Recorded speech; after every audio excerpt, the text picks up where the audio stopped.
सभी को जय श्री राम। पंडित जी आई थिंक आ रहे हैं। तब तक हम हमारे प्रफुल्ल भाई ने एक मैसेज भेजा है हमारे लिए, वीडियो मैसेज। और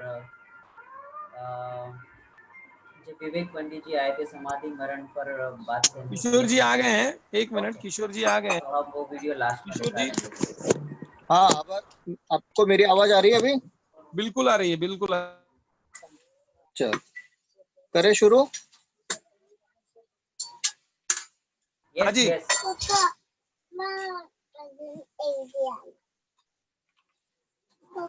हाँ, करे शुरू अभी नरेश भाई। हाँ बिल्कुल शुरू करें। विवेक जी, बराबर आवाज आ रही सबको? Yes yes, perfect. मंगलाचरण करते हैं। ओम नमः सिद्धेभ्य, ओम नमः सिद्धेभ्य, ओम नमः सिद्धेभ्य। मंगलम भगवान वीर, मंगलम गौतम, मंगलम कुंदकुंडारी, जैन धर्म। सर्व मंगल मंगलम, सर्व कल्याणकारकम, प्रधानम सर्वधर्माणाम।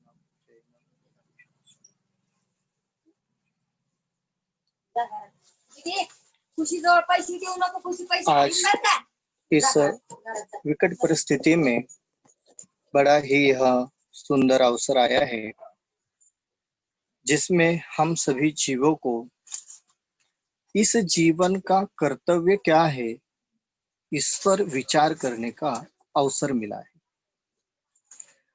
वस्तु स्वरूप से देखा जाए तो लौकिक दृष्टि से यह बड़ा ही विकट प्रसंग है, खराब स्थिति है।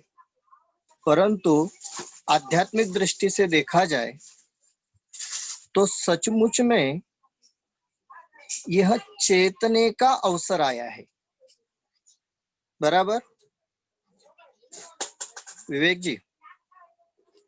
जी हाँ, यह सचमुच में चेतने का अवसर इसलिए आया है क्योंकि हमने इस जीवन को धारण करने के पश्चात कभी इस बात का विचार ही नहीं किया कि इस जीवन का कर्तव्य क्या है। मुझे नहीं लगता है कि किसी ने विचार किया होगा। हाँ, जिसने विचार किया था वे महापुरुष होकर के निकल गए। पंडित टोडरमल जी साहब ने इसका विचार किया था, वे भव्यता को प्राप्त हो गए। पूज्य गुरुदेव श्री ने विचार किया था, वे भी भव्यता को प्राप्त हो गए। जिस जिस जीव ने इस जीवन का कर्तव्य क्या है इसका विचार किया, वे सब तो सफलता को प्राप्त हो गए, पर हमने कभी विचार ही नहीं किया, इसलिए हम लोग यही के यही रह गए। अब सवाल ये रहा कि इस जीवन का क्या कर्तव्य है? बोलिए, क्या लगता है आपको, क्या कर्तव्य है नरेश भाई? हाँ जी। हाँ, क्या कर्तव्य क्या लगता है हमें? आत्मकल्याण, बस इस मार्ग पर ही चलते रहना है सच में। हाँ, सही रूप में देखा जाए तो यही हमारे इस जीवन का कर्तव्य है। परंतु हमें कर्तव्य भाषित होता है। क्या कर्तव्य भाषित होता है? यदि बालक हूं तो बालकोचित कार्य करना ही हमारा कर्तव्य है, ऐसा हमें भाषित होता है। यदि युवक अवस्था में हूं तो युवक उचित कार्य करना ही हमारा कर्तव्य है, ऐसा हमें भाषित होता है। यदि वृद्ध अवस्था में हूं तो वृद्ध जैसे कार्य करना हमें हमारा कर्तव्य भाषित होता है। यदि मैं व्यापारी हूं तो व्यापार करना मेरा कर्तव्य मुझे भाषित होता है। यदि मैं अध्यापक हूं तो पढ़ाना मेरा कर्तव्य भाषित होता है। डॉक्टर हूं तो रोगियों की सेवा करना कर्तव्य भाषित होता है। ना जाने क्या क्या कर्तव्य भासित होते हैं, परंतु आदहिदम कादवम, आत्महित ही एकमेव करने योग्य कार्य है और यही इस जीवन का मेरा कर्तव्य है, यह भासित नहीं होता है।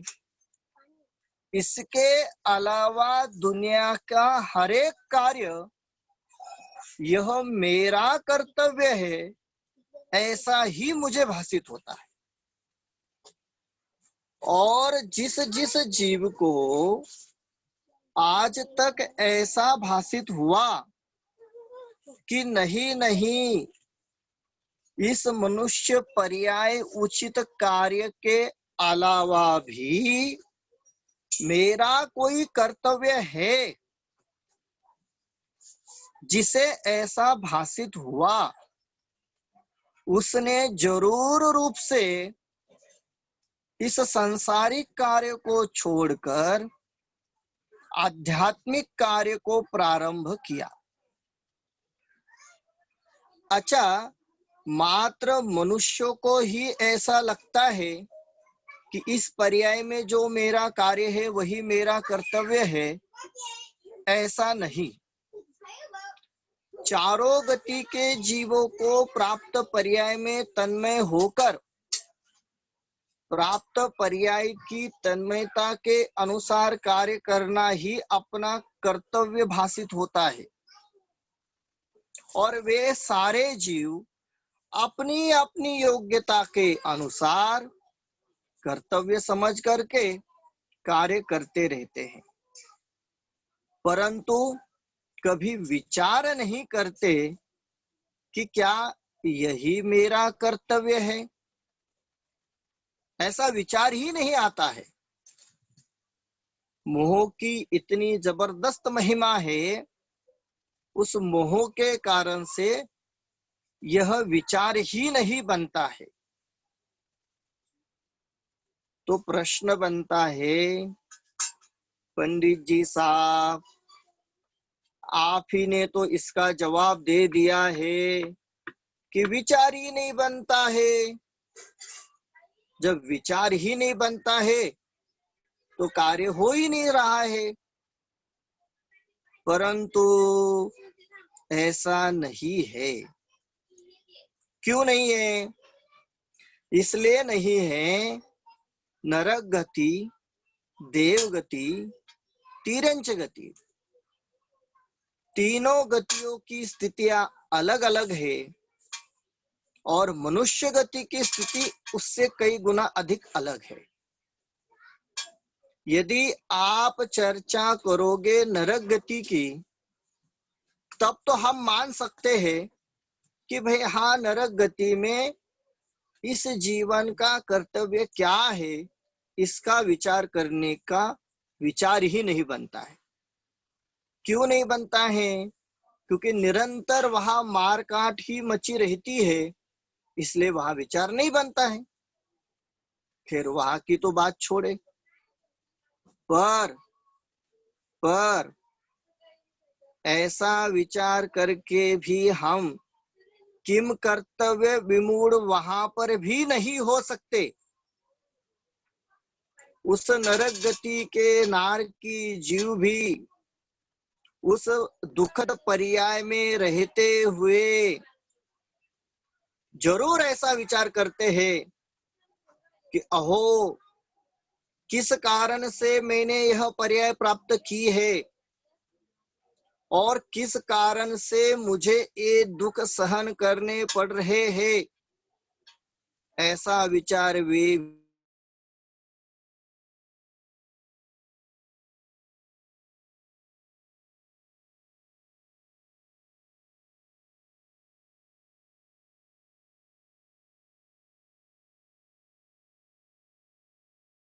का पुरुषार्थ करते हैं, प्रयास करते हैं।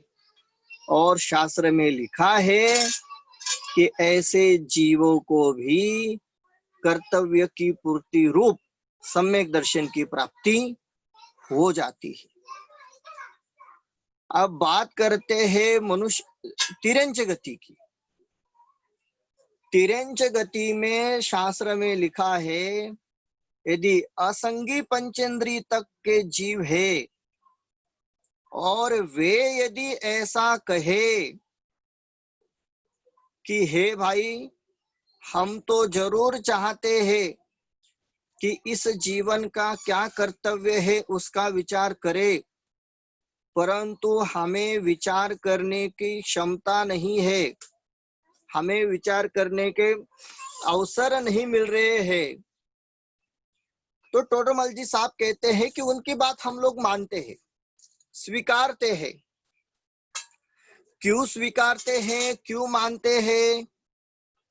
क्योंकि असंगी पंचेंद्रिय तक के जीवों के मन न होने के कारण से उन्हें कर्तव्य अकर्तव्य हित अहित का विचार करने की क्षमता ही नहीं होती है, इसलिए उनकी बात को भी छोड़ देते हैं।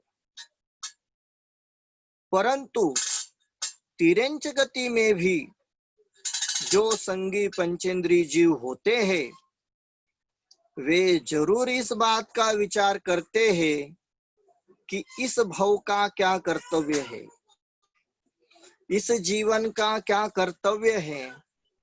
और जब वे ऐसा विचार करते हैं तो जरूर से अपने कर्तव्य को प्राप्त करते हैं।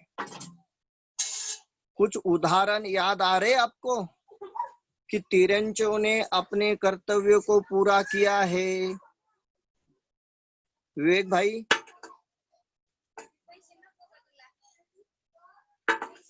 मुझे तो दो उदाहरण याद आ रहे। एक तो है अपने भगवान महावीर का जीव जो सिंह की अवस्था में था और उस पर्याय में रहते हुए उस जीव ने विचार किया कि इस पर्याय का क्या कर्तव्य है। चारण रिद्धि मुनि के निमित्त से उस कर्तव्यों की पहचान हुई और उस जीव ने अपना कर्तव्य पूरा किया। हाथी के जीव में, पार्श्वनाथ के जीव ने हाथी की पर्याय में कर्तव्य की पूर्ति कर ली। असंगी पंचेंद्रिय तक के जीव यदि कोई कहे कि हमें कर्तव्य का ज्ञान नहीं है तो हम मान सकते हैं। संगी पंचेंद्रियों की बात करें तो यह बात स्वीकार नहीं हो सकती। बात को ध्यान से सुनना। हम यहाँ पर इस बात का विचार करना चाह रहे हैं कि मेरे इस जीवन का क्या कर्तव्य है और मुझे क्या करना है। नरक गति, तिरंज गति होने के पश्चात बात करते हैं देवगति की। देवगति की पर्याय में भी इस कर्तव्य, इस जीवन का क्या कर्तव्य है, इस पर्याय का क्या कर्तव्य है, इसका विचार करने की विशेष बुद्धि होती है। परंतु कर्म का उदय भी विशेष होता है। भले पुण्य का हो पर है तो कर्म का ही उदय ना। उस उदय के कारण से वे जीव भी प्राप्त पर्याय में तन्मय होकर अपना कर्तव्य भाव भूल जाते हैं। हाँ, ये बात निश्चित सही है कि कोई विशेष पुण्य के धारक जीव होते हैं। वे जो विशेष पुण्य के धारक जीव होते हैं वे जरूर अपने कर्तव्य का विचार करके अपने स्वभाव का निर्णय करके आप आत्महित का कर्तव्य पूरा करते हैं। कौन से जीव? जो विशेष पुण्य के धारक होते हैं वे जीव। परंतु वह जो पुण्य होता है उस पुण्य को हम कहेंगे सातिशय पुण्य, और अन्य जीवों को भी पुण्य का उदय होता है, परंतु वह जो पुण्य का उदय होता है वो भोगों को प्राप्त करने वाला तो होता है, परंतु आत्महित की प्राप्ति हो इस प्रकार का नहीं होता। इसलिए वे जीव देव गति में अनेकों बार जन्म लेते हैं और अनेकों बार जन्म लेकर के मरण को प्राप्त करते हैं और अपना कर्तव्य भूल जाते हैं। हाँ, जो महापुण्यशाली जीव होते हैं वे मात्र जरूर कर्तव्य को पहचान कर उस कर्तव्य की पूर्ति स्वरूप भगवान स्वरूपी आत्मा का अनुभव करते हैं और अपना कर्तव्य पूरा करते हैं। अब बात करते हैं मनुष्य गति की। किसकी बात करते हैं? मनुष्य गति की। अब मनुष्य गति की बात करते हैं तो मनुष्य गति में कोई बालक है, कोई युवा है, कोई वृद्ध है, कोई डॉक्टर है, कोई इंजीनियर है, कोई अध्यापक है। सब जीव अपनी अपनी पर्याय के अनुसार कर्तव्य का पालन करने का, कर्तव्य पूर्ति करने का प्रयास करते हैं। बराबर। आज तक हमने अपने कर्तव्य को पूरा करने का प्रयास किया कि नहीं किया? कितने जीव ऐसे हैं कि जिन्होंने अपने कर्तव्य को पूरा नहीं किया हो? मुझे नहीं लगता है कि यहाँ बैठे हुए किसी भी जीव ने अपने कर्तव्य को पूरा करने में कोई गड़बड़ी की हो। नहीं की। सभी ने अपने कर्तव्यों को पूरा करने का पूरा प्रयास किया है। यहाँ हमारे साथ जुड़े हुए लोग हैं, इसमें से कुछ लोग व्यापारी हैं, कुछ लोग सर्विस करने वाले हैं, कुछ लोग घर गृहस्थी का कार्य संभालते हैं। किस व्यक्ति ने अपने कर्तव्यों को पूरा नहीं किया है? सभी ने अपने कर्तव्यों को पूरा किया है, पर टोडरमल जी साहब कहते हैं भूल यही हुई है। कहाँ भूल हुई है? कि जो हमें अपना कर्तव्य समझना चाहिए था उसे हमने अपना कर्तव्य समझा ही नहीं।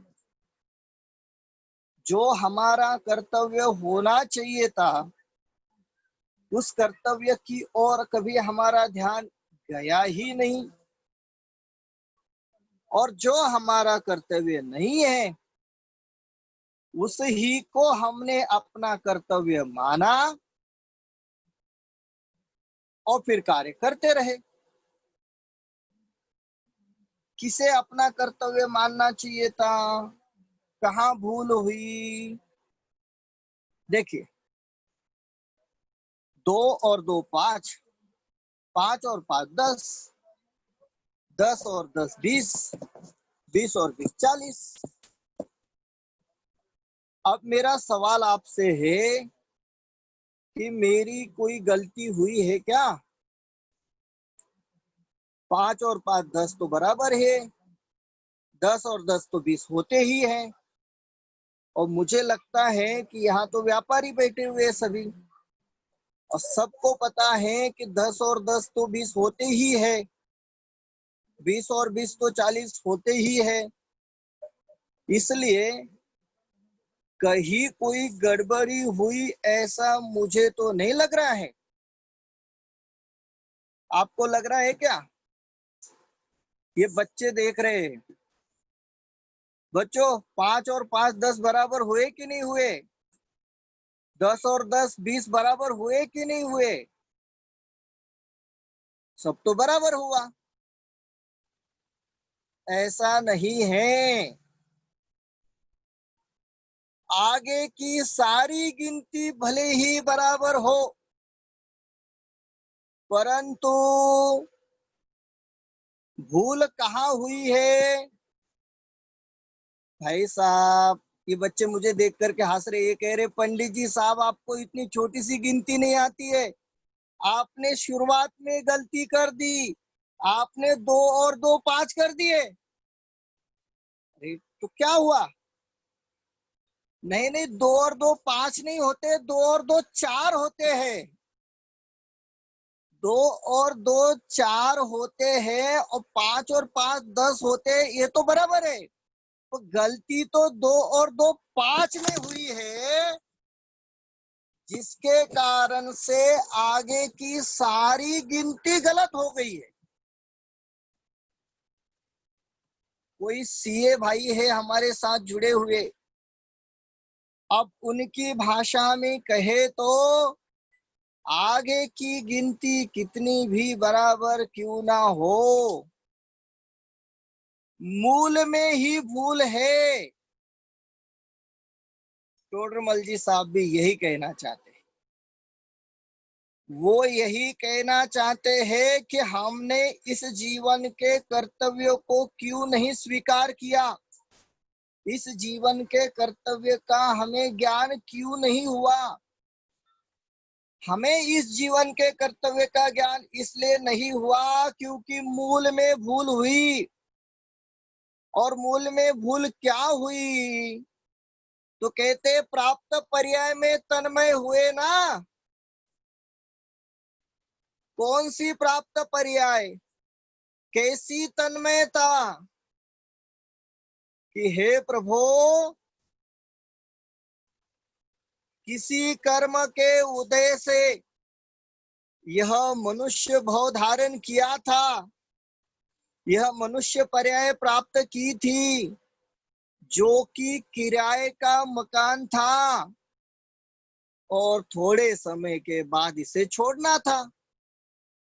पर इस मनुष्य पर्याय को ही हम अपना परमानेंट निवास समझ बैठे, स्थायी निवास समझ बैठे और इस प्राप्त पर्याय के अनुसार मिले हुए शरीर को ही अपना स्वरूप समझ बैठे। यही पर मूल में भूल हुई और आगे सारी भूल तो इसके साथ जुड़ी हुई है। जैसे 2 और 2 4 होते हैं, हमने 2 और 2 5 कर दिए और 5 और 5 10, 10 और 10 20 हो तो सारे ठीक है, उससे छोड़ दो, मूल में भूल हुई है। बस वही बात यहाँ हुई। यहाँ बैठे हुए सब लोग मुझे यहाँ दिख रहे, सब लोगों ने अपना अपना नाम लिखा हुआ है। भरत भाई दिख रहे, प्रकाश भाई दिख रहे। आप मुझे बताइए ये मूल में भूल है या नहीं है? वो गलती यही हुई है। अब जब अपने को किशोर भाई माना, अपने को अध्यापक माना, अपने को व्यापारी माना, तो हो गई ना मूल में भूल। और फिर जो अपने को माना उस पर्याय संबंधी ही तो कर्तव्य जानेंगे, उस पर्याय संबंधी ही तो कर्तव्यों को पूरा करने का प्रयास करेंगे। सो कर रहे हम लोग। मैंने अपने आप को मनुष्य माना, यही मूल में भूल हुई और इसी भूल के कारण से मनुष्य गति के कर्तव्यों को मैं अपना कर्तव्य मान करके सारा व्यवहार कर रहा हूँ, सारा संसार का कार्य कर रहा हूँ। तो रमल जी साहब कहते भाई यही तेरी भूल हुई। पूज्यपाद स्वामी से हमने पूछा कि हे पूज्यपाद स्वामी, आप जानते हो कौन पूज्यपाद स्वामी? वे पूज्यपाद स्वामी जिन्होंने इष्टोपदेश नाम का ग्रंथ लिखा, जिन्होंने समाधि तंत्र नाम का ग्रंथ लिखा, जिन्होंने एक व्याकरण का भी ग्रंथ लिखा हुआ है, जिन्होंने तत्वार सूत्र ग्रंथ की टीका लिखी है, सर्वार सिद्धि नाम से टीका लिखी है, वे पूज्यपाद स्वामी। वे इष्टोपदेश ग्रंथ में कहते हैं कि मूल में भूल कहाँ हुई। इष्टोपदेश ग्रंथ का 8वां श्लोक वे कहते हैं, वपुर ग्रह धनम दारा पुत्र मित्रानि शत्रवः सर्वथान्य स्वभावानि मूढ़ा स्वानि प्रपद्यते। देखिए कहा मूल में भूल कह रहे हैं। वपुर ग्रह धनम दारा, वपु धनम, वपुर ग्रह धनम दारा पुत्र मित्र शत्रु सर्वथान्य स्वभावानि। वपु मतलब शरीर, यह शरीर, घर, वपु ग्रह धन, धन संपत्ति, दारा, दारा मतलब पत्नी, पुत्र, मित्र और शत्रु सर्वथान्य स्वभावानि, ये सभी मेरे स्वभाव से भिन्न स्वभाव वाले हैं। अब सवाल रहा मेरा स्वभाव मतलब मैं कौन। लोक व्यवहार की भाषा में तो हम अपने को शरीर वाला ही मानते हैं। व्यवहार की भाषा में कहूँ तो शरीर वाला माने तो ये तो सारे ही मेरे स्वभाव से भिन्न है ही। परंतु पूज्यपाद स्वामी को यहाँ पर लोक व्यवहार का अर्थ अभिप्रेत नहीं है। यहाँ पर पूज्यपाद स्वामी कहना चाहते हैं कि भाई तेरा स्वभाव मतलब ज्ञायक स्वभाव, और इस ज्ञायक स्वभाव की अपेक्षा से बात करते हैं तो ये सारे के सारे जीव तेरे स्वभाव से भिन्न ही है। ज्ञायक स्वभाव और इस पुत्र मित्र शत्रु दारा इनका कहीं कोई संबंध नहीं है। तू तो भूल से प्राप्त पर्याय में तन्मय होकर इन्हें अपना जानता है, इन्हें अपना मानता है, परंतु वस्तु स्वभाव की दृष्टि से देखा जाए तो ऐसा नहीं है।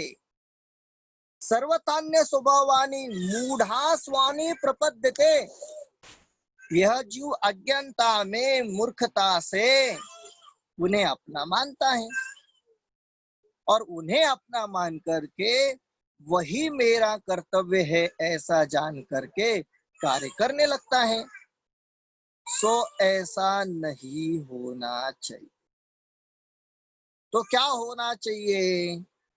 हमें अपने ज्ञायक स्वभाव की पहचान होनी चाहिए और ज्ञायक स्वभाव को अपना जानकर, अपना मानकर उसकी ही आराधना होनी चाहिए, उसी की प्राप्ति का प्रयास होना चाहिए, तब जाकर के इस जीवन का कर्तव्य पूरा होता है। पंडित जी साहब, आपकी बात तो बिल्कुल सही है, पर थोड़े समय पहले आप ही ने तो कहा था कर्मोदय के कारण से यह होता नहीं है। सो नहीं हो रहा है, हो तो नहीं रहा है, परंतु चाहत तो इसी की है।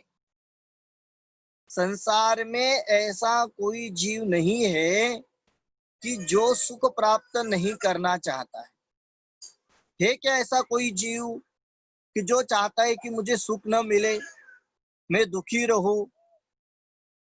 संगी पंचेंद्रियों की तो बात छोड़िए, असंगी पंचेंद्रिय तक जीव सुख चाहते हैं। अरे भाई, सुख चाहते हैं क्योंकि यह उसका स्वभाव ही है। तो हर कोई अपने स्वभाव रूप ही तो रहना चाहेगा, विभाव में क्यों जाना चाहेगा। स्वभाव रूप रहने के लिए ही तो सब जीव सुख चाहते हैं। इसलिए दौलत राम जी ने भी कहा है, जे त्रिभुवन में जीव अनंत, सुख चाहे दुखते भयवंत, ताते दुखहारी सुखकार, कहे सीख गुरु करुणाधार।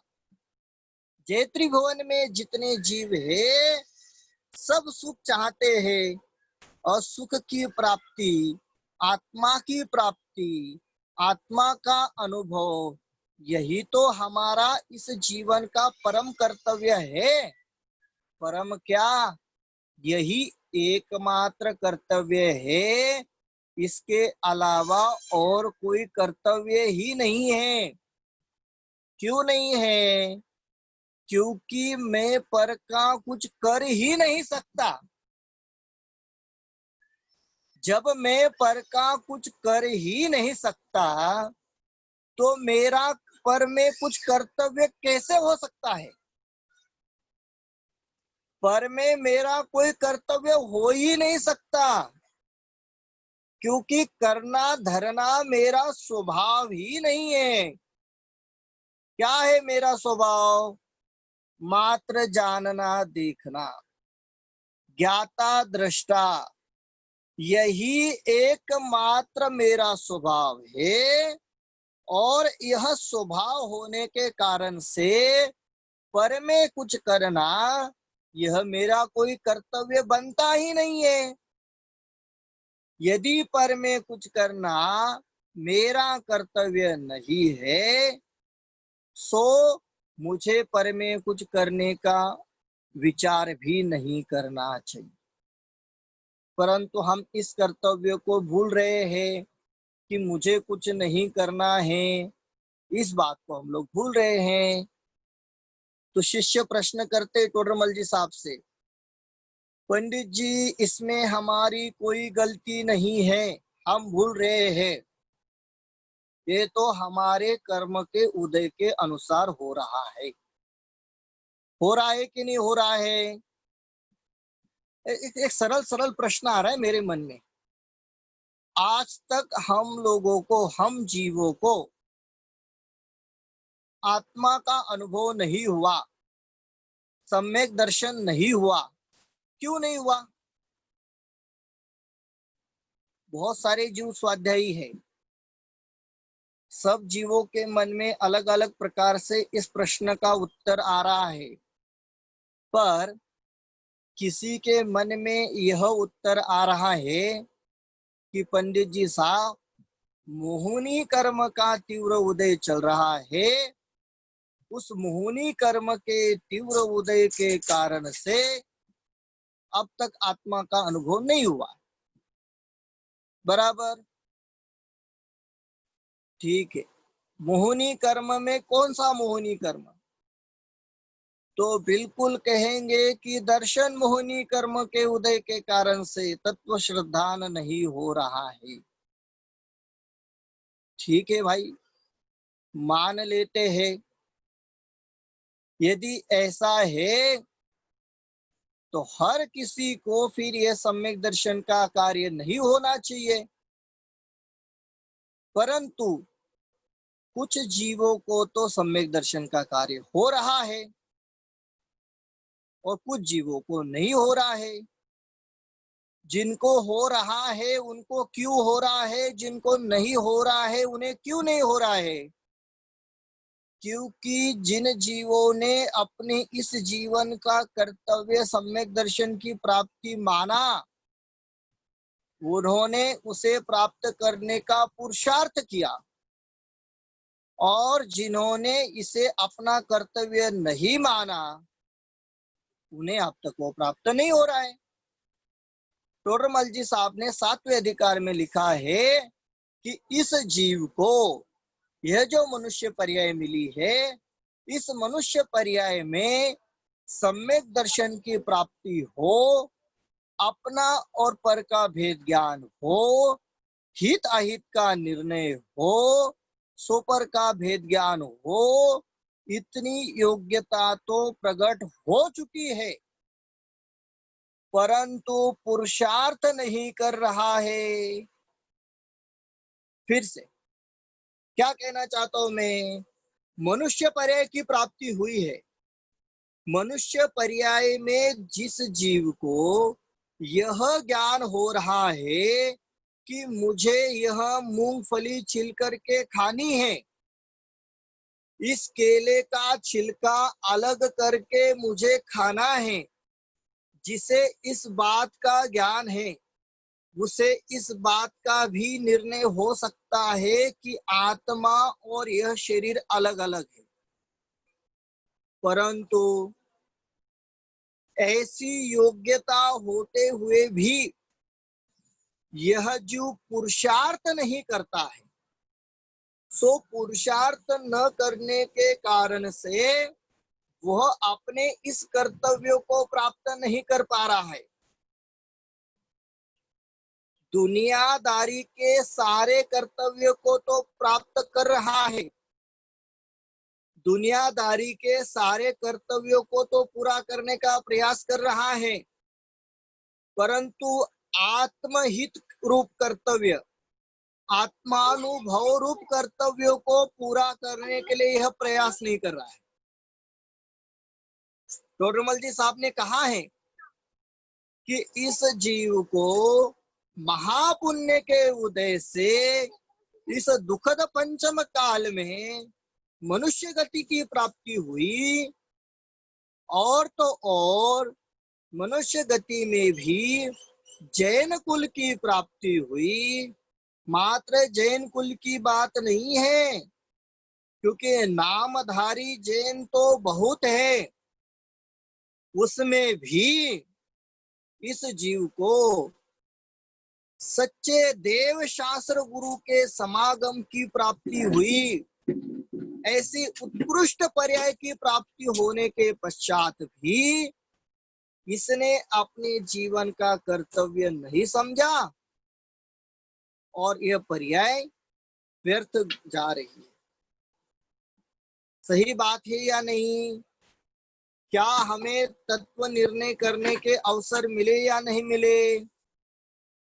तत्व निर्णय करने के अवसर भी मिले, ऐसे सहयोग भी मिले, सच्चे देव शास्त्र गुरु का समागम भी हुआ, परंतु कर्तव्य पूर्ति के लिए हमने कुछ किया हो ऐसा अब तक तो नजर नहीं आ रहा। और कर्तव्य तो निश्चित है, एक भाषा में कहूँ तो सुख की प्राप्ति, दूसरी भाषा में कहूँ तो आत्मा का अनुभव, तीसरी भाषा में कहूँ तो भेद ज्ञान,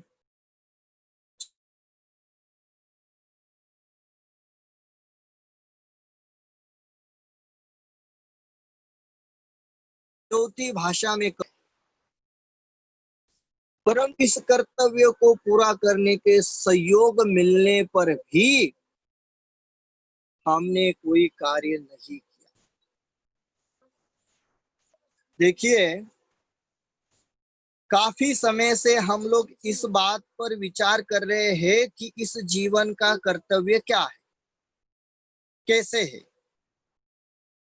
पंडित जी साहब, ये बातें बहुत हो गई है, आप तो अब सीधा सीधा कहो कि हम क्या करें, बराबर है कि नहीं? कर्तव्य निश्चित हो चुका है, कर्तव्य निश्चित हुआ है कि नहीं हुआ? देखिए, जो बच्चे होते हैं ना, बच्चे अभी 10th की एग्जाम दी है, 12th की एग्जाम दी है, तो अब वे अपने जीवन में एक क्या करना है वो निश्चित कर लेते हैं कि भाई किसी को डॉक्टर बनना है, किसी को इंजीनियर बनना है, किसी को और कोई कार्य करना है। अब निश्चय तो हो गया कि क्या है इस जीवन का कर्तव्य। आत्मानुभूति जरूरी है, यही हमारा एकमेव कर्तव्य है, बाकी सब मजबूरी है। आत्मानुभूति जरूरी है, यही एकमेव हमारा कर्तव्य है, बाकी सब मजबूरी। अब कर्तव्य निश्चित हुआ। अब जब कर्तव्य निश्चित हुआ है तो कर्तव्य प्राप्ति का मार्ग बताइए। बच्चों ने कहा कि हमारा निर्णय हो चुका है कि हमें अभी डॉक्टर ही बनना है, अब उसका उपाय बताइए। नीट की एग्जाम देनी है, उसमें भी इतने ही रैंक आनी चाहिए, वो ये एग्जाम के बाद यहाँ एडमिशन लेना है, ये कॉलेज अच्छा है, यहाँ की यूनिवर्सिटी अच्छी है, बहुत सारे प्रकार से मार्ग जान करके उसमें हमें प्रवेश पाना है और वो डिग्री हासिल करनी। पंडित जी, अब ये निर्णय तो हो चुका है कि हमारा आद्य कर्तव्य है आत्मानुभूति। आदहिदम कादवम, आत्महित ही एकमेव कार्य है, आत्महित ही एकमेव कर्तव्य है।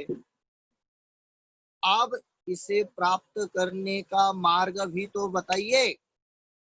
टोडरमल जी साहब ने 7वें अधिकार में इसका उल्लेख किया, बड़े सुंदरता से। उन्होंने कहा, शुरुआत यहां से करिए। मैं कौन हूँ, आया कहां से, मेरा रूप क्या, पहले इसका विचार तो करें। जब तक मैं कौन हूँ, आया कहां से और ये भाव हो रहे हैं, इनका फल क्या होगा, इसका विचार यह जीव नहीं करेगा, तब तक कर्तव्य प्राप्ति के लिए यह प्रेरित ही नहीं होगा। तो पहले इसका विचार हो। ठीक है, विचार कर लेंगे। ऐसा विचार करने के पश्चात आगे क्या? वे कह रहे हैं, ऐसा विचार करने के पश्चात देव गुरु धर्म की शरण में आओ, सच्चे देव शास्त्र गुरु का निर्णय करो। सच्चे देव शास्त्र गुरु का निर्णय होने के पश्चात तत्वों का श्रद्धान करो। देखिए, अभी अंतिम में सार चल रहा है, सारा का सारा। क्या सार हो रहा है?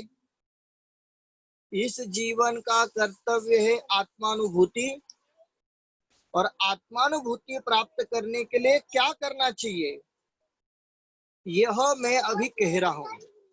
यदि आपने इतनी ही बात याद रखी और इसी का विचार किया तो टोडरमल जी साहब कहते हैं कि कर्तव्य की पूर्ति हुए बिना नहीं रहेगी। और आचार्य कुंद देव, आचार्य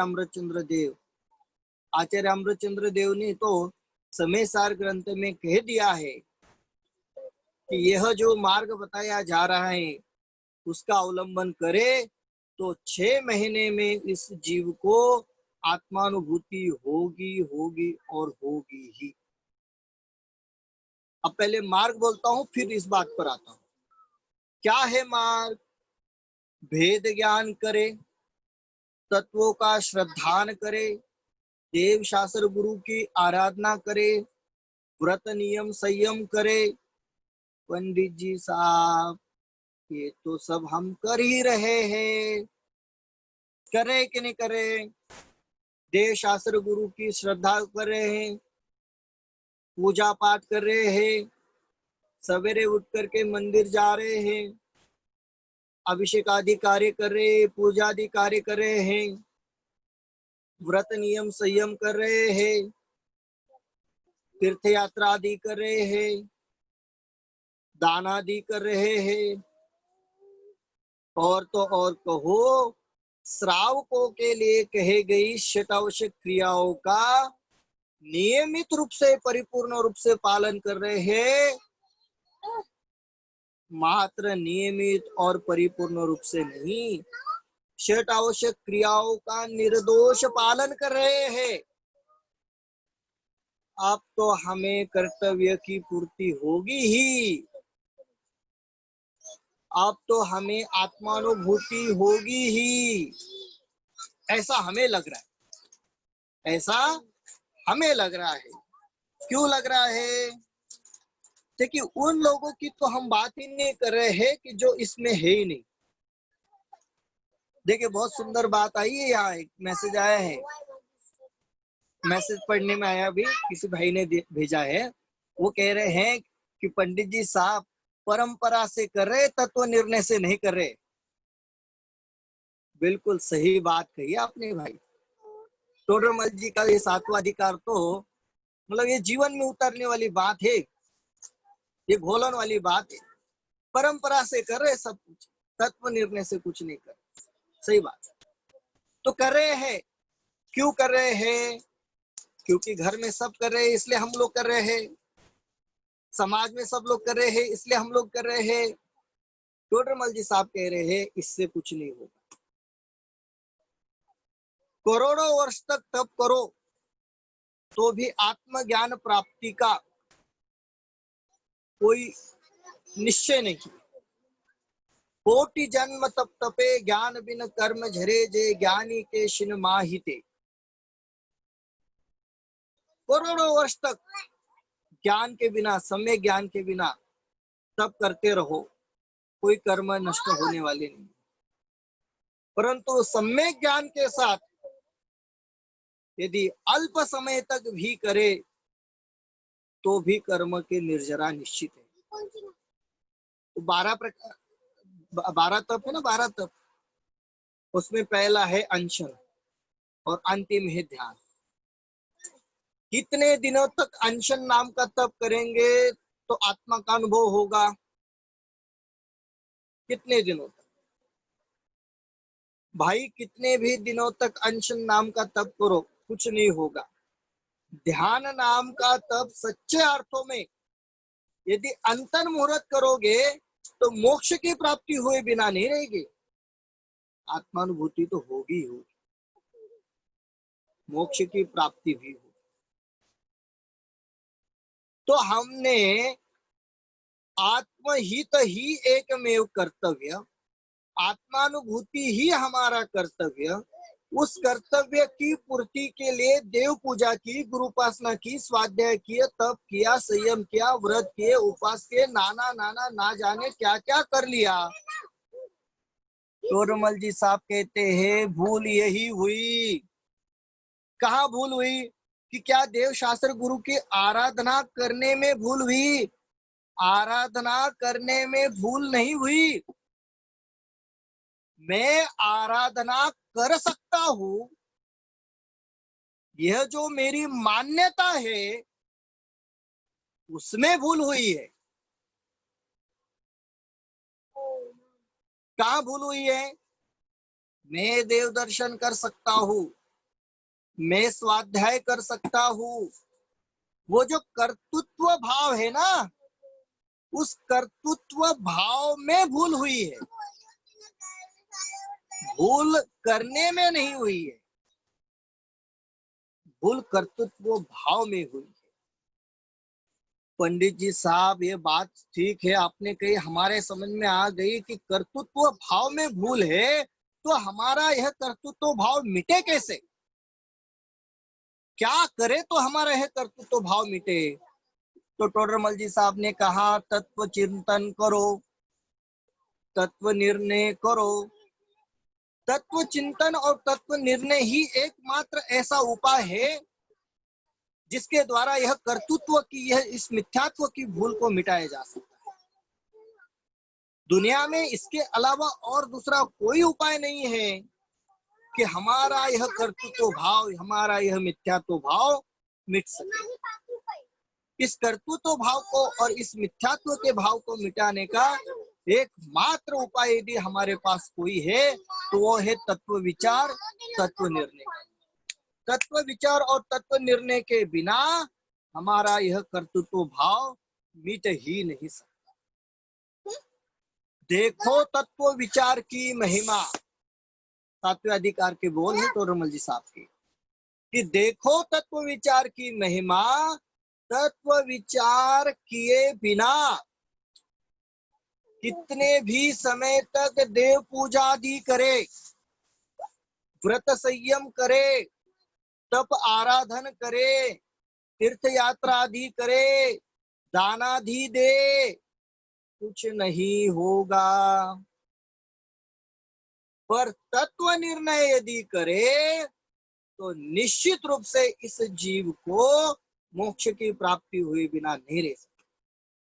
तत्व निर्णय यदि करे तो तत्व निर्णय के बल पर ही इस जीव को आत्मानुभव की प्राप्ति हुए बिना नहीं रह सकता। तत्व निर्णय ही एकमात्र ऐसा कर्तव्य है कि जो हमें करना और हम कर सकते। ठीक है, तत्व निर्णय करेंगे। तत्व निर्णय करने के लिए क्या करना है उसका भी उपदेश टोडरमल जी साहब ने दिया है। कहा कि पहले में पहले 7 तत्वों का निर्णय करे। 7 तत्व कौन कौन से? जीव, अजीव, आश्रव, बंध, संवर, निर्जरा, मोक्ष। किसका निर्णय करना है? 7 तत्वों का। तत्वार्थ श्रद्धानम सम्यक दर्शनम। पढ़ा कि नहीं पढ़ा? बहुत बार पढ़ लिया। किसका श्रद्धान करना है? तत्वों का। तत्व कौन से? 7। जीव, अजीव, आश्रव, बंध, संवर, निर्जरा और मोक्ष। और 7 तत्वों का श्रद्धान करना है, निर्णय करना है। जो जानता है देखता है वो जीव है, जो जानता देखता नहीं है वो अजीव है। कर्म का आना आश्रव, कर्म का रुकना बंध, कर्म का नहीं आना उसका नाम संवर, जो कर्म है उसका जाना उसका नाम निर्जरा, और सारे कर्मों से रहित होना उसका नाम मोक्ष। हो गया हमारा तत्व निर्णय, हो गया हमारा तत्वार्थ श्रद्धा। और इतने गहराई से करोगे कि कदाचित कोई ज्ञानी जीव बोल रहा हो, सुन रहा हो, पढ़ रहा हो, टोडरमल जी साहब लिखते हैं 7वें अधिकार में, तो उसकी भी छोटी सी छोटी गलती को पकड़ सके। तो क्या किया? तत्वों का निर्णय किया, तत्वों का श्रद्धान किया। तो अभी आपने कहा था कि तत्व विचार करो, तत्व निर्णय करो, तत्व श्रद्धान करो तो सम्यक दर्शन की प्राप्ति होगी। और यही हमारे इस जीवन का परम कर्तव्य है। तो हुआ कि नहीं हुआ? ये कैसा तत्व श्रद्धान करते हैं हमें पता है? हम जो तत्व श्रद्धान करते हैं और तत्व निर्णय करते हैं, ये तो बात ऐसी हो रही है कि जैसे पड़ोसी का हमें कुछ करना है। मुझे ऐसा लग रहा है कि आप मेरी बात को पकड़ नहीं पा रहे। ये हम लोग दादर में जो क्लास लेते हैं उन लोगों को पता है मेरी स्टाइल कैसी होती है। तत्व का निर्णय करने के लिए कहा था टोडरमल जी ने, सो हमने तो कर लिया। 7 तत्व, उनके स्वरूप, उनके भेद प्रभेद सब कुछ जान लिया। क्या तत्व? कौन से? 7 तत्व। अरे भाई, ऐसा पोथा वाला ज्ञान तो हजारों बार कर लिया है, करोड़ों भाव तक धारण कर लिया है। ये नहीं करना था। क्या करना था? तत्व निर्णय। कौन सा तत्व निर्णय? कि ये 7 तत्वों का निर्णय इसमें मुख्य नहीं है। इसमें मुख्य है जीव तत्व का निर्णय। और जीव तत्व का निर्णय करना था कि मैं ज्ञाता दृष्टा हूं, मैं करता धरता नहीं हूं। 7 तत्वों का श्रद्धान में कर ही नहीं सकता, ये निर्णय करना। तो फिर मैं क्या कर सकता हूं? भाई साहब, कुछ नहीं कर सकते हो, यही तो कर सकते हो। इसी का तो निर्णय करना था कि मैं कुछ नहीं कर सकता हूं। पर कुछ नहीं कर सकता हूँ, यह करने के लिए भी कुछ करने का निर्णय करके कुछ करने में लग गए कि 7 तत्वों का निर्णय कर लो। हाँ तो ठीक है, फटाफट जीव अजीव अशरो बंद सवर निर्जरा सबको जानने में लग गए, उनके भेद प्रभेदों को जानने में लग गए, उनके नाना विकल्पों को करने में लग गए। टोडरमल जी साहब कहते ऐसा निर्णय नहीं करना था। निर्णय ये करना था कि मैं तो ज्ञाता दृष्टा शुद्धात्मा हूँ, सब प्रकार के कर्तृत्व भाव से मैं भिन्न हूँ, किसी प्रकार का मैं कोई करता धरता हूँ नहीं, किसी प्रकार का मैं कोई कार्य कर सकता नहीं। यह हमें निर्णय, इस प्रकार का तत्व श्रद्धान करके, तत्व विचार करके जब यह जीव इसी प्रकार के तत्व विचार में निरंतर रहेगा तो धीरे धीरे चल करके उसे अपने शुद्धात्म स्वभाव की प्राप्ति होगी। ठीक है पंडित जी साहब, हमने तत्व निर्णय कर लिया, तत्व विचार भी कर लिया, अब तो होगा कि नहीं होगा? पर अभी सवाल ये रहा कि ये जो तत्व विचार किया, तत्व निर्णय किया, ये कैसे किया और कैसे करना है? इसके लिए भी टोडरमल जी साहब ने कहा तत्व विचार करने के लिए क्या करे? पहले तो कहते तत्वों के नाम जानो, उनके लक्षण जानो। नाम और लक्षण शास्त्रों में जिस प्रकार से कहे हैं उसी प्रकार से जानो, और जानने के पश्चात अपने शोक्षम से, अपने विवेक बुद्धि से उनका निर्णय भी करो। प्रत्यक्ष, परोक्ष और अनुमान आदि प्रमाणों से उन तत्वों का निर्णय करो कि शास्त्र में जिस प्रकार से आत्मा का स्वरूप कहा है, क्या उसी प्रकार से मेरा स्वरूप है, मेरा स्वभाव है, या अन्य प्रकार से है? इसका निर्णय स्वयं करे। हमारा यह जैन धर्म विज्ञानवादी है, वैज्ञानिक है। हमारे यहाँ किसी के ऊपर कुछ थोपा नहीं जाता है, निर्णय करने के लिए कहा जाता है। टोडरमल जी ने साहब ने कहा है कि 7 तत्वों का, जीवों का निर्णय करो, स्वयं परीक्षा पूर्वक निर्णय करो। हमने कहा स्वयं परीक्षा क्यों करे? जब यह ज्ञानी के ही वचन है तो परीक्षा की क्या आवश्यकता है? वे कहते हैं कि ज्ञानी के वचन होने से आप वचनों को आधार मान करके यदि स्वीकार करोगे, हो सकता है कि कोई इनसे भी अलग ज्ञानी हो और वो अपने तर्क वितर्क के माध्यम से अपनी बात मनवावे, तब क्या करोगे? इसलिए तत्वों का विचार करते समय हमें स्व परीक्षा से, स्वानुभव से उसका निर्णय करना है। जो शास्त्र में लिखा है, जो ज्ञानियों के द्वारा सुना है, वो उसी प्रकार मुझे भाषित हो रहा है या अन्य प्रकार से भाषित हो रहा है, इसका पहले विचार करो। 7 तत्वों का विचार करते समय जीव का स्वभाव ज्ञाता दृष्टा कहा है, तो क्या जीव का स्वभाव ज्ञाता दृष्टा ही है या और कुछ है? इसका पहले विचार। शास्त्र में पढ़ो, ज्ञानियों से सुनो, स्वानुभव से उसे जानने का प्रयास करो, और यदि ऐसा ही भाषित हो तो उसे स्वीकार करो। पंडित जी, हमें तो ऐसा भाषित नहीं होता है। कैसा भाषित होता है? हमें तो मनुष्यता ही भाषित होती है, इसके अलावा तो और कुछ हमें भाषित होता नहीं है। तब क्या करें? टोडरमल जी साहब ने कहा है कि जब तक अपना स्वभाव ज्ञाता दृष्टा रूप भाषित नहीं होगा, तब तक यही करते रहो। मुझे एक बात बताइए,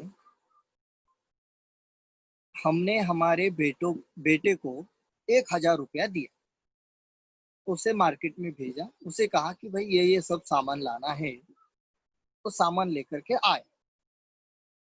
अब जो सामान लाया है उसकी सारे सामान की कीमत तो हो रही 650 रुपया, इसको दिया है 1000 रुपया। अब वो जो वापस लेकर के आया है तो वापस लाते समय उसने लाया है 300 रुपया। तो अब क्या करे, उसको उस पर रख करके एक्सेप्ट करे या उसका पूरा हिसाब किताब करता रहे? जब तक 1000 रुपए का हिसाब बराबर नहीं मिलता है तब तक कार्य आगे नहीं बढ़ेगा। उसी प्रकार से शास्त्र में जिस प्रकार से आत्मा का स्वरूप कहा है, उसी प्रकार से जब तक आत्मा का स्वरूप भाषित नहीं होगा, टोडरमल जी साहब कहते तब तक यही कार्य करो। कैसे करो, कब करो? प्रति समय करो, निरंतर करो। मैं बोल रहा हूं, आपको सुनने में आ रहा है कि नहीं आ रहा है?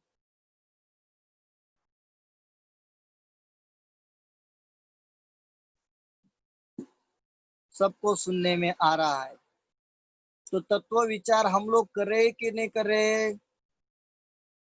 यदि मैं बोल रहा हूं और आप सुन रहे हो, ऐसा यदि हम लोग मानते हैं, इसका मतलब हम लोग तत्व विचार नहीं करते हैं।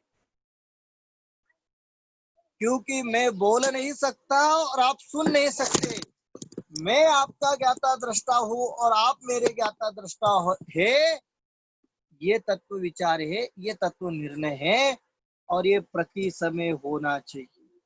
जब तक इस प्रकार का तत्व विचार और तत्व निर्णय नहीं होगा तब तक आत्मानुभूति का कार्य नहीं होगा, और आत्मानुभूति का कार्य नहीं होगा तो इस पर्याय संबंधी कर्तव्य की पूर्ति भी नहीं होगी।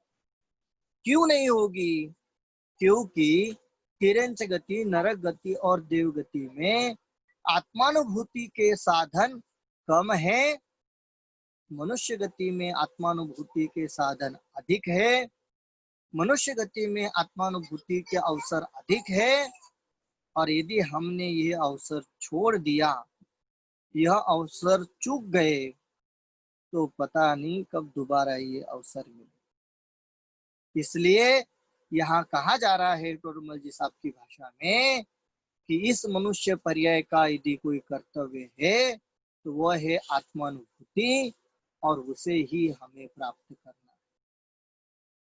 फिर से एक बार आचार्य अमृतचंद्र देव को याद करता हो, उन्होंने कहा है कि यदि हम एक अंतर मुहूर्त के लिए ही सही इस देह के पड़ोसी बने तो आत्मानुभूति का कार्य अवश्य होगा ही होगा।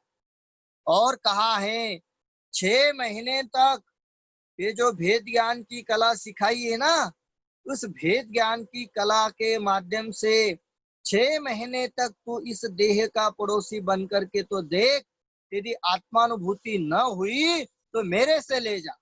ये आचार्य अमृतचंद्र देव के बोल। पर देह से पड़ोसी जैसा व्यवहार करना पड़ेगा, वैसा अभ्यास करना पड़ेगा। यदि वैसा अभ्यास करे तो ठीक, नहीं तो प्राप्त पर्याय में तन्मय तो है ही। इसलिए दोबारा अंत समय में वही आचार्य पूज्यपाद स्वामी का स्मरण करना चाहूंगा। पूरे जिनागम का सार है, जीवन का सार है, जीवन का कर्तव्य है, यही एक में कर्तव्य है। आचार्य पूज्यपाद स्वामी इष्टोपदेश ग्रंथ के अंतिम गाथा में कहते हैं, जीव जुदा पुद्गल जुदा, यही तत्व का सार, बाकी जो कुछ है यही को विस्तार। मैं काफी समय से इस कार्यक्रम से जुड़ा हूँ। जैसे लॉकडाउन हुआ है तब से हमारे विवेक भाई और नरेश भाई ने यह हम सभी जीवों के कल्याण के लिए अति सुंदर व्यवस्था चलाई है। विषय भोगों से दूर रह करके अध्यात्म में, आत्मा में उतरने का उन्होंने ये बड़ा अच्छा आयोजन किया है। ये आयोजन हो या जन्म से लेकर के आज तक के आयोजन हो या इसके आगे जब तक आयु कर्म है तब तक के आयोजन हो, या यह मनुष्य भव हो या अन्य कोई भव हो, अन्य कोई पर्याय हो, सबका सार तो यही है। जब तक हमें ऐसा तत्व निर्णय नहीं होगा, जीव जुदा पुद्गल जुदा, तब तक कुछ नहीं होगा, कुछ नहीं होगा। तब तक जो कुछ होगा वो अंक बिना बिंदी समान होगा कि कितने भी 0 0 0 0 लिख दो, कुछ नहीं होगा। हाँ, यदि तत्व विचार वाला अंक सामने लिखे, तत्व अनुभूति वाला अंक सामने लिखे और पहले वाले 0 लिखे गए हो तो सब काम आ जाएंगे। पर पहले में अंक आत्मानुभूति वाला अंक नहीं है, तत्व विचार वाला अंक नहीं है और आगे वाले 0 है, सब व्यर्थ, सब व्यर्थ। इसलिए पूज्यपाद स्वामी आचार्य की भाषा में कहे तो जीव जुदा पुद्गल जुदा, यही तत्व का सार, बाकी जो कुछ है यही को विस्तार। ऐसा समझकर हम इस जीवन का कर्तव्य आत्मानुभूति है ऐसा समझकर उसे प्राप्त करने का प्रयास करें। कब करें? निरंतर करें। कैसे करें? प्रति समय यह जानने का प्रयास करें, जानने वाला कौन है और करने वाला कौन।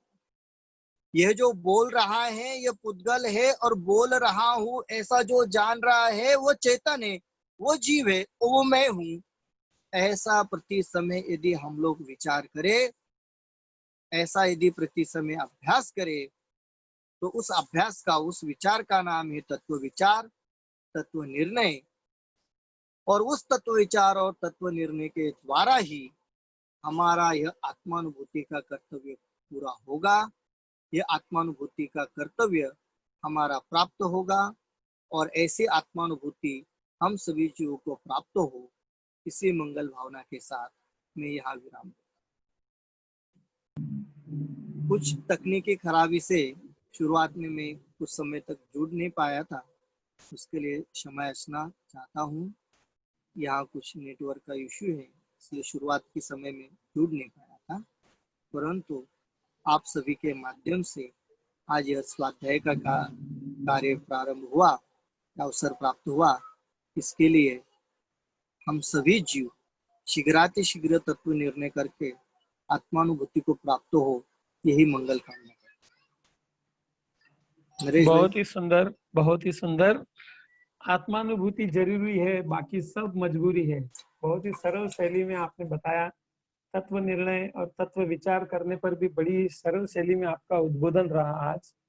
और आप आ गए, पहले तो मैं तो डर गया कि आज कुछ तो गड़बड़ हो गई, अभी मैं नया विद्वान कहाँ से लाऊं, सच में। पर ठीक है, निश्चित था सब कुछ, वो बहुत बढ़िया रहा। और आप तो मुंबई में तत्व प्रचार प्रसार हेतु कई पाठशालाओं में भी आपके व्याख्यान होते हैं, और आप दादर में भी हमारे प्रति संडे को सुबह 9 से 10 आपके व्याख्यान होते हैं। हम सभी जीव वहाँ पे आके आपके उद्बोधन सुनते आए हैं, तो आपको बहुत बहुत धन्यवाद। ऐसे किशोर जी शास्त्री घाटकोपर से हैं ये, तो हमारे बेसिक स्वाध्याय ग्रुप की ओर से आपको बहुत बहुत आभार, बहुत बहुत धन्यवाद। आगे के लिए मैं विवेक जी से रिक्वेस्ट करूंगा कि विवेक जी आप लीजिए। ठीक, बहुत ही सुंदर विवेचन पंडित जी साहब द्वारा। इस जीवन का कर्तव्य क्या है, अगर पूरे प्रवचन का सार समझे तो उन्होंने टोडरमल जी साहब की भाषा में कह दिया कि तत्व निर्णय ही इस जीवन का एक कर्तव्य है, जिसके माध्यम से हम सम्यक दर्शन की प्राप्ति कर सकते हैं। मैं 2 लाइन बोल के थोड़ा याद आ रहा है। तत्व निर्णय में मन को लगाओ, वेद विज्ञान सम्यक जगाओ। तत्व निर्णय में मन को लगाओ, वेद विज्ञान सम्यक जगाओ। ऐसा सुंदर समागम मिला है, चूक जाने के काबिल नहीं है। आत्मन आया अवसर सुनहरा, चूक जाने के काबिल नहीं है। बहुत ही सुंदर विवेचन किशोर जी द्वारा अभी हुआ। बहुत बहुत आभार बेसिक स्वाध्याय ग्रुप की ओर से। किसी के प्रश्न हो तो आप हैंड रेस कर सकते हैं, पंडित जी साहब से आप सवाल पूछ सकते हैं। तब तक हम कल सुबह का कार्यक्रम अनाउंस करते हैं और एक वीडियो आपको दिखाना चाहते हैं 3 मिनट का। कल का हमारा जो स्वाध्याय होगा 11 से 12 का, क्या सब कुछ निश्चित है? जो हमारे प्रश्न बने रहते हैं कि सब कुछ निश्चित है तो फिर हम क्या करें, कुछ करना चाहिए कि नहीं करना चाहिए, ऐसा विषय लेकर आ रहे हैं हमारे साथ अनेकांत जी भारिल। अनेकांत जी शास्त्री हैं, भारेल फैमिली से हैं। कल उनके द्वारा हम स्वाध्याय का लाभ लेंगे। एक वीडियो में यहाँ पर आपको ये भी देख लीजिए, आप सबके फेवरेट एसपी भारेल जी, जो 2 साल से हमारे दादर ग्रुप के लिए स्वाध्याय के लिए आ रहे हैं। यह समय भी गुजर जाएगा विषय पर लेकर आएंगे एसपी भारेल जी, और ये शाम को 4 बजे होगा संडे को, और सुबह 11 से 12 में हमारे साथ होंगे डॉक्टर संजीव जी गोदा। डॉक्टर संजीव जी गोदा हमारे साथ होंगे, तो उनके स्वाध्याय का हम लाभ लेंगे। अभी मैं एक ये आप वीडियो देख लीजिए, वीडियो नहीं स्क्रीन पर लाया है। डॉक्टर संजीव जी गोदा वो लेंगे परिणामों, देखो परिणामों की विचित्रता विषय पर लेंगे। तो सारे अच्छे विषयों का हम लाभ ले ही रहे हैं और भी आगे लेते रहेंगे। समाधि मरण पर हमारे 2 लेक्चर हुए थे, 2 प्रवचन हुए थे डॉक्टर विवेक जी, पंडित जी छिंदवाड़ा द्वारा। तो उनके बारे में कुछ प्रफुल्ल राजा जो नैरोबी से हैं, उन्होंने कुछ मैसेज भेजा है हमारे ग्रुप के लिए और छिंदवाड़ा ग्रुप के लिए। तो आप 3 मिनट का वीडियो है, और किसी को प्रश्न हो तो रेज हैंड करके रखिए, सो दैट हम आपको मौका देंगे प्रश्न पूछने का। मुमुक्षु साधर्मी भाइयों, आप सब छिंदवाड़ा मुमुक्षु साधर्मी भाइयों और बहनों को हमारा सादर सविनय के साथ जय जिनेन्द्र। अब विश्व में अशांति की परिस्थिति चल रही है, किंतु संसार में अशांति चारों दिशा में सदाई चल रही है। उन्हीं के संबंध में अध्यात्म क्रांति पुरुष पूज्य श्री गुरुदेव कांजी स्वामी ने बताए हुए चैतन्य तत्व मार्ग में शांति मौजूद है, किंतु उसका रस लेना अपन के हाथ में ही है। 1980 में स्वामी जी नैरोबी, भारत से बाहर सिर्फ एक देश केन्या 370 मुमुक्षुओं के साथ पधारेल थे। अपन का अनार्य देश को आर्य बना दिया। उन्हीं के साथ पंडित ज्ञानचंद जी, डॉक्टर हुक्मचंद जी भारिल, पंडित उत्तमचंद जी सिवनी वाले, पंडित धनालाल जी इंदौर वाले, बड़े पंडित बाबूभाई फतेहपुर वगैरह मुमुक्षु श्री महावीर स्वामी जिन मंदिर की प्राण प्रतिष्ठा में शामिल हुए थे। अफ्रीका देश में ये पहला जिन मंदिर का स्थापन हुआ। 1 मास तक सारे भाइयों थे। उसी समय में स्वामी जी ने भावना व्यक्त करी कि यहाँ कोई विद्वान हो तो आध्यात्मिक वितरागी मार्ग क्रम से आगे बढ़े। हमारा सौभाग्य से पंडित उत्तमचंद जी 1982 में आना हुआ। 1 मास ठहर कर फिर भी वापिस जाकर उन्हीं का परिवार श्रीमती सरोजबेन, श्रद्धा, भावना, पंडित विवेक जी को लेकर आए। 2.25 साल अपन साथ रहे थे। पूरा दिन का कार्यक्रम चला रहा। सुबह प्रक्षाल पूजा, पूज्य गुरुदेव श्री प्रवचन, फिर पंडित उत्तम जी का स्वाध्याय। उन्हें जैन सिद्धांत प्रवेशिका की शुरुआत से आगे गदगद विषयों का स्वाध्याय कराया था। पूरा दिन का कक्षा चला रहा था। बच्चों का पाठशाला और अनेक विषयों पर क्रम से पढ़ाया। वैसे सारे मुमुक्षु भाइयों बहनों युवानों बालकों को ज्ञान दर्शन पूजन क्रम से सिखाए ने। उन्हीं के साथ उन्हें खुद प्रेम से गुजराती भाषा सीख ली थी। नैरोबी मुमुक्ष मंडल उनका आभारी है। उनका निमित्त से नैरोबी मुमुक्षुओं को वितरागी जिनेंद्र शासन की प्रभावना हुई थी, जो आज तक शुद्ध तेरापंथी की आमना इस अनुसार चल रही है। अंत में पंडित उत्तमचंद जी का आत्मा उन्हीं के रत्नत्रयी की भावना अनुसार जो गति में शामिल है, वहां उन्हीं का परम पद को प्राप्त करे, ऐसी मंगल भावना के साथ जय जिनेंद्र। बहुत बहुत धन्यवाद प्रफुल्ल डी राजा का। नैरोबी से उन्होंने ये मैसेज भेजा था हमारे लिए। किसी के प्रश्न हो अभी तो पूछ सकते हैं। किसी के प्रश्न? किसी के प्रश्न नहीं है, किसी के भी प्रश्न नहीं है। सबका समाधान हो गया किशोर जी आपके आज प्रवचन से। ओके, हम जिनवाणी स्तुति लेते हैं।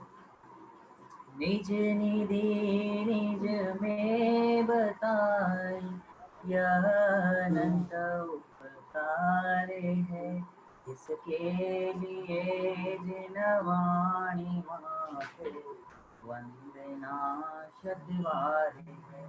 इसके लिए जिनवाणी माँ को वंदना शतवार है। सभी लोग 9 बार नमोकार मंत्र का जाप करें।